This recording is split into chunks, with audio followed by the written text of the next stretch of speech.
Hi everyone, I'm Marissa, Chief Entomologist at the Butterfly Biosphere at Thanksgiving Point. Thanks for joining us as we celebrate National Pollinator Week, where we spread awareness for pollinators and how we can protect them. Today we're actually going to do a little bit of an arts and crafts activity inspired by bees, but before we get to the activity, let's learn a little bit more about them. Usually when people make the decision that they want to help protect bees, the first thing they think of is, let me plant more flowers in my backyard. And that is awesome. That provides a lot more resources for them to find nectar and pollen that they can feed to themselves and to their young. But that's only half of the equation. They also need to have a safe place where they can raise their young. So what we can also plan into our pollinator gardens is how we can provide egg-laying habitat. And that looks different for a lot of different types of bees. And when we're talking about egg-laying habitat, we're talking mostly about solitary bees.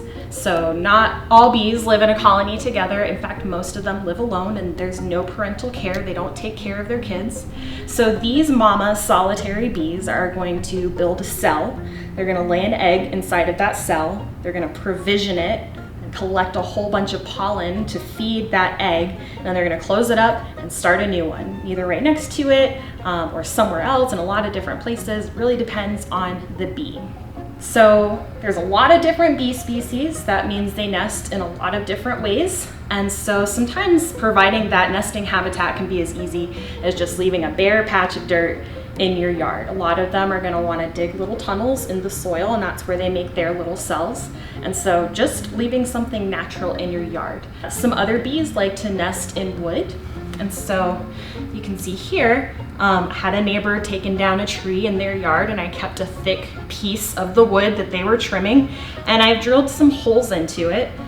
What this is simulating are burrows that might be dug by beetles. And so they're abandoned, the beetles have moved on, they're digging burrows somewhere else, and the bees are gonna come adopt these pre-made spaces, and they're gonna fix them up just the way they want them. And so you can see I have a lot of different diameters of holes here. And so that's gonna be attractive to a couple different sizes of bee species. So things like mason bees and leafcutter bees would be attracted to something like this. And I wanted to point out that I have them drilled on a side where there's a little bit of an overhang on top, so it's going to protect them from rainfall. So a lot of bees also like to nest inside of hollow twigs and stems. And so you might see a lot of bee houses made of a grouping of reeds or bamboo or paper straw. Really, it's important that it's a breathable material. And we're looking for something that's about 6 to 8 inches in length. I made my little bee house out of Phragmites reeds. And this is an invasive reed that you can find in a lot of places in Utah, near ponds and riverways. But the nice thing about it is it's a hollow stem when it dies, and it's got these nodes, or like little walls that are sectioning off the stem. And so when you're making a bee house, the bees are preferring an opening at the front and then a closed off section at the back. So all these nodes, if you cut right behind them, are going to naturally create that barrier that they're looking for. A really natural way to provide these hollow stems to bees is in the way that you prune your garden. So in the fall and in the winter, you've got your dead plants. Instead of clearing out your yard there, let those plants be there and be dead. You might have baby bees inside that are going to be sleeping for the winter. If you wait until spring to prune those plants back and get them ready for the growing season, then you give the bees a chance to emerge and start their own season as well. So bees that might be using these hollow stems and our wood cavities are going to be bees like mason bees and leafcutter bees.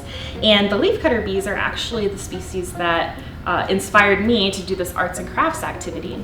So as these bees are finding these already hollow stems or ready-made tunnels for them to use, they are going to modify them just a little bit to suit their purposes.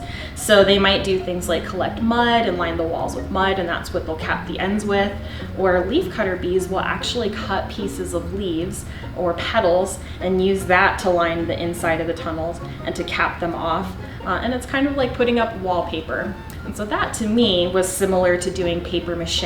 And so I thought it might be fun to create some circular pieces of paper and do paper mache as if I were a leafcutter bee. And so you can see I'm using this little bowl here to organize my paper clips on my desk. I also have a bowl that's holding all of my favorite bug toys. So let's get started with the arts and crafts part of this. So before we begin our craft, we're going to assemble all of our materials. So we're going to need a balloon, we're going to need some glue and water and salt to make our mixture. You're going to need a bowl to mix that mixture in and something to mix it.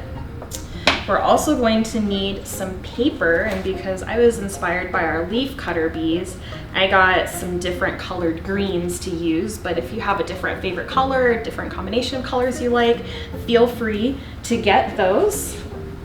We're also going to need some scissors. Since leafcutter bees tend to cut their leaves in a circular pattern, I wanted to mimic that. So what I did to cut out my circles was I folded my papers in half a couple times, and this is cardstock. It's very heavy, so I gave it a little staple to hold it together. And I traced the bottom of this cup with a pen.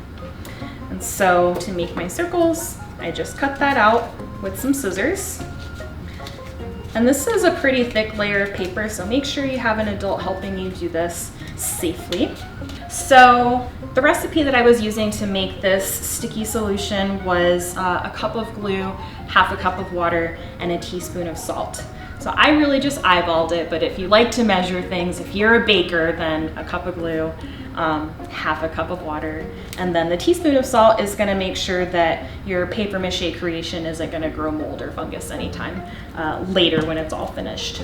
And then before I begin putting wet paper on top of this balloon, which is a very light object, I taped a quarter to the bottom of it. That way it's a little bit more balanced while it's sitting in this bowl.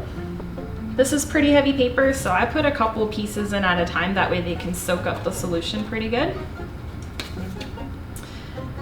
There are a lot of different patterns you can do with this craft, so I encourage you to experiment with some different things. You'll see that I was alternating 3 different colors with this bowl.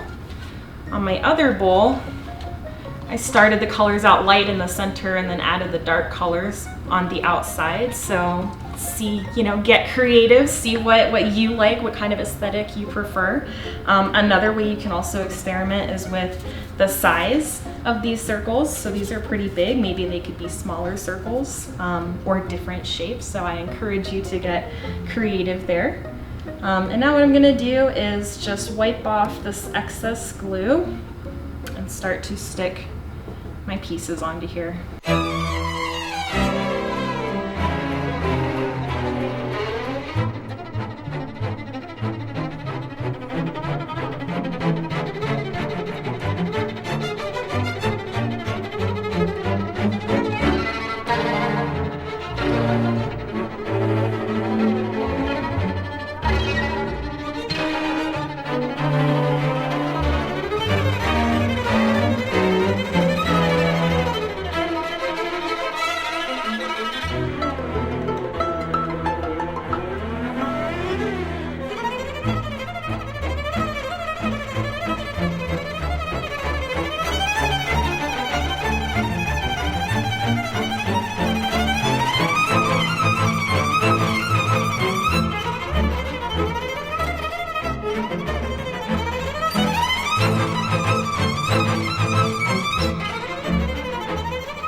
Okay, so I'm all finished putting all of my leaf pieces in overlapping circles around my bowl.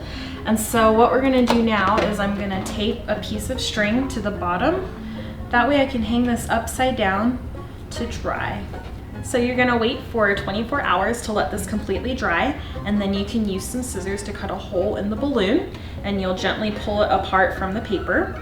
And when that's all done, you'll have a brand new leafcutter bee bowl. So I hope you enjoyed doing that craft with us today. If you like this video, like it. If you made this craft, share a picture of it with us below. Subscribe so you can see more videos like this. And I really hope you enjoy the rest of your National Pollinator Week.